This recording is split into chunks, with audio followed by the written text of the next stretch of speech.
Good morning, my flavor lovers, and welcome to the Queen's Curry Kitchen. You are in my kitchen. I'm not in Queens, but you're in my kitchen.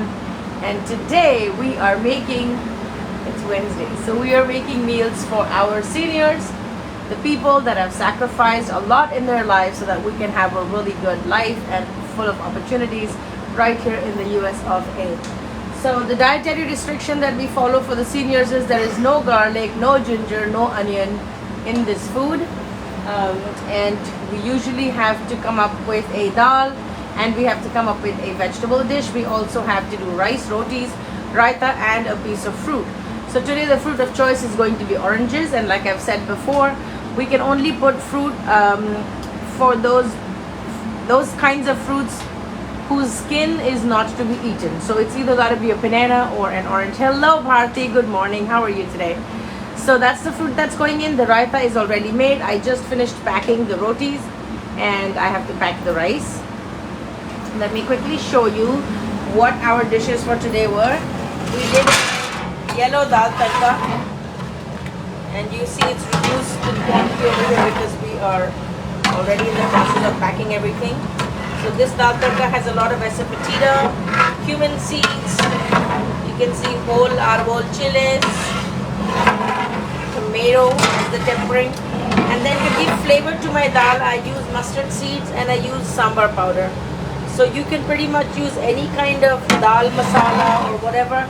If you want to keep it plain, you can do it that way as well. As Asafetida itself lends a really nice flavor. There's also lots of curry leaves in this, so it's absolutely delicious and it's light and healthy. I do the tempering for my seniors in olive oil, but if I were to do it at home, I would prefer to do it with meat. This is our second dish. This is our karai baigan, and it's nothing but cubed eggplant and potatoes tossed with, let me turn it off, tossed with a little bit of chana masala, tossed with a little bit of fenugreek herbs, kasuri methi, lots of cumin, whole coriander seeds and whole fennel seeds, so dhania seeds, jeera seeds, and sauf. So those are the three components that go into making any kind of kadai masala. Usually kadai dishes have a lot of butter in them, but these seniors like their food to be simple and not heavy, so there is absolutely no butter in this. It's 100% vegan. And the way I add flavor and aroma to this is I cut the bell peppers ahead of time. I add half of them to the hot oil along with the potatoes and the eggplant when I'm sauteing it, and that releases and infuses the oil with the beautiful flavor of bell peppers. And then the other half of it that I reserve is something that I add almost towards the end of the dish. Okay, so that's how you can see that the ones that are really popping green, these are all nice and fresh and crunchy, and then the ones that have actually melted down are the, you see the lighter ones. This one, the lighter one, this is one that was added before. So I have two different textures, and when you're not using any onions, you're not using any garlic or ginger, you want to have a lot of textural elements in your dish so that it's not boring to the palate. And that's the reason why I add bell peppers at two different timings. Good morning, Tim. I look forward to seeing you today. So this is our eggplant karai, and if anybody who's a fan of eggplant knows how yummy the combination of eggplant, bell peppers, and tomato is, this dish is for you. So this is what we are making today. Both the dishes are ready, and we are obviously already in the process of packing. Hello Feroza, how are you? Let me quickly show you what else is going on. So the way we set it up is we actually have stations. So this is one station of 5, then there's another station of 10, then another station of 10. So that's pretty much how we lay it out. And then even when I bring out the fruits, it's going to be 10, 10, 10 like that. The rotis are 10. So then that way, if we lose count of something, then we know that we only have to count that one lot. We don't have to start from 1. So this is another bundle that we're making, right? So these are the rotis that have been nicely packed. These are handmade rotis. And then this is our raita, which is our cucumber raita. Department of Aging requires, hello Melanie, how are you? Department of Aging requires them to have a dairy included in their package. So that's that. Good morning, Shara. How are you today? It's so nice to see all of you. Since so many of you have just joined in, I'm just going to show you quickly what all we've been up to. So just going to do a quick peek at the dishes that we made for today. One of them being the yellow dal tadka. Now this food is without onion, without garlic, without ginger. So yes, there's definitely a challenge in trying to make it flavorful and making it aromatic, but you know what, we do it really well out here in the Queen's Curry Kitchen. That's what I do. And I've used aromatics like mustard seeds, curry leaves, sambar powder, a lot of asafoetida in this. And then I finish it off with a little hint of tamarind sauce. So it's got a nice sour kick to it. This is what it looks like, and of course tomatoes, since we're not allowed to use onions. This is the other dish, and you can see the quantity is reduced from the video when we were first here. This is a karai eggplant made with bell peppers, onions. Oh, sorry, no onions. Made with bell peppers, potatoes, eggplant, and tomatoes. So these are our two dishes for today. Going to the senior center. So the senior center has 3 branches. It's called India Home, and this is for the Flushing location. So we get a lot of seniors who are from India or of Indian origin or South Asian, even though there is really no barrier as to who can attend or cannot attend, but they have an afternoon full of social programs and activities. Sometimes they have dances, sometimes they have music, they have games for the seniors, and then after that it culminates in this delicious lunch. So that is the plan stand. If you have not gone to my website and downloaded the chana masala recipe, make it. My whole idea is to simplify cooking in the kitchen. It does not have to take long. We started at 8 o'clock and we started at 7:45 and it's 8:45 right now. So in 1 hour we finished all of that stuff, right? The dal was already boiled when I started, and the vegetables had to be chopped, so all of that included. It kind of goes a little faster if you don't have to caramelize the onions, because I think that in Indian cooking that's the thing that takes the most time. But also the key thing to remember is that even if you make a dish which doesn't require onions, or if you try to make it without onions, it can still taste good, and that's when alternative aromatics come in. And I touch upon this every Wednesday whenever I showcase this food or come live with this senior center meal plan, because I try to highlight the fact that you can still have a great tasting meal without having to depend on onions or garlic or standing for hours in the kitchen. These are just really quick meals, and they're so satisfying. This is the real power of homemade food or home style food, the kind of food that's not heavy, it's seasonal.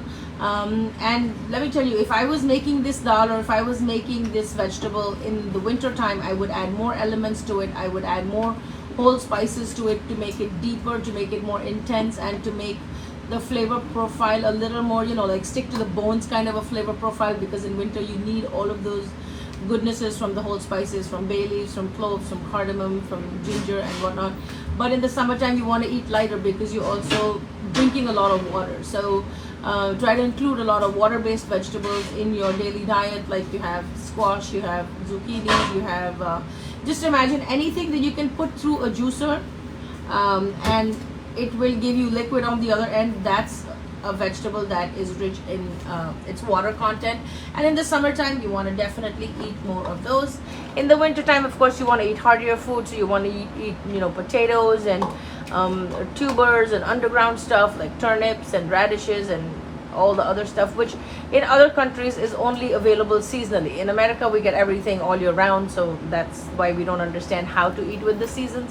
But that's the difference of how you eat in the winter as opposed to eating in the summer. And when the seasons are transitioning, then you eat a lot of khichdi, so a lot of blends of dal and rice with ghee tempering, with yogurt, with papad, with pickle, which is a prebiotic and probiotic put together if you combine it with your dal and rice and yogurt. So that's literally what the base of the Indian style food pyramid looks like, right? It's not based on just classifying foods as carbs and proteins and fats. There's a lot more to it, and also the interaction of foods that can coexist and are eaten together, and there's a reason why they're eaten together. Okay, so that's pretty much it. And like I said, if you are also trying to lose weight, or you're trying to maintain your weight and it's like the peak of summer but you do get hungry, then you want to go for all these water rich vegetables, which you know are very high in their water content because they keep you hydrated. And you don't need to drink like 10 gallons of water every day just to prove anything. Drink when you're thirsty, drink before you feel dry in your mouth and in your throat, because that's when you're actually starting to get dehydrated. And if it helps, add a little pinch of Himalayan salt, add a little squeeze of lemon juice to your water and drink that. You can also add a pinch of sugar.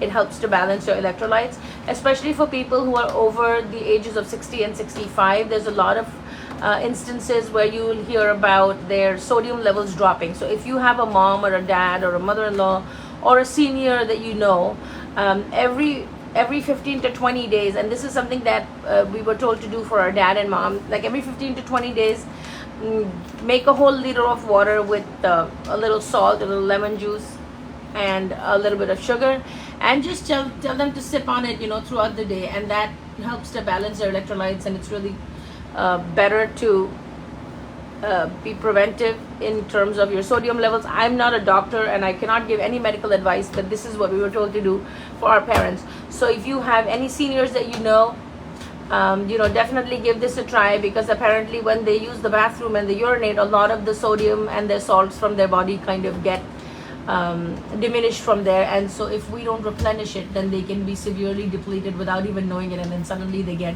brain fog and they start talking weird, or they lose their balance and they fall. So lots of complications happen from there. Again, I'm not a medical doctor, so I can't tell you like medically what's going on, but this is something that we do for our parents, and both my parents are in their 70s, so we were told to do this, and so far so good. All right, so I have to get back into packing. Like I said, there's a lot of ebooks on the website. If you want to carry your journey through and you want to learn on your own, then definitely check out the website queenscurrykitchen.com. There's ebooks on street foods of India. The Vegan Indian Home, of course, is the very first book that I ever had, and now is exclusively only ebook. The hard copy is completely sold out. Also, there are ebooks on how to make the best rice dishes, how to make the breads of India, where you have the naan, the puri, the paratha, the roti, all of that is in there.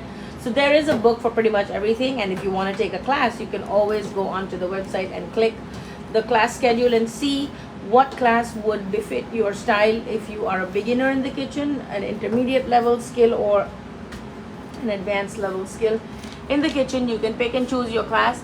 There are some people here right now watching who have taken classes with me over Zoom, and it's a one-on-one cooking class which happens simultaneously. So I'm cooking on this side of the camera and you're cooking on that side of the camera. You will be given all of the ingredient lists, and you will be given the complete recipes way ahead of time, so that you can go and shop for the ingredients. Or then if you can't find anything, you can always reach out to me and I will answer your questions about what substitutes we can do. So Shara's daughter took a class some time back, and I can't remember, did we make Thai food? What did we make, Shara? Help me here.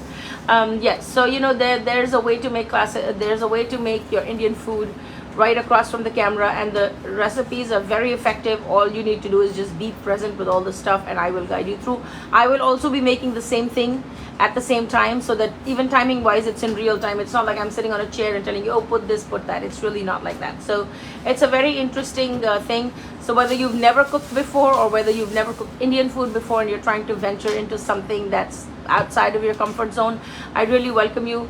Take a look at the class offerings, whether you're beginner, intermediate, or advanced, and then let me know which one you'd like to take. All right, so I do have to run. For anybody that lives in New York, I have a meal delivery service under the name of Queen's Curry Kitchen, and we deliver fresh home-style Indian food to families in New York and Long Island, New York City, Queens, and parts of Long Island. So if you know anybody that could use a home-style meal, just like their mom would make it, but they necessarily don't have the time to make that food, you know who to call.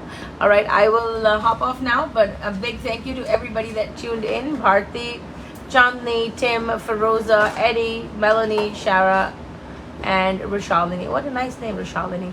I think this is your first time here, right, Rishalini? So if this is, then please don't let this be your last time.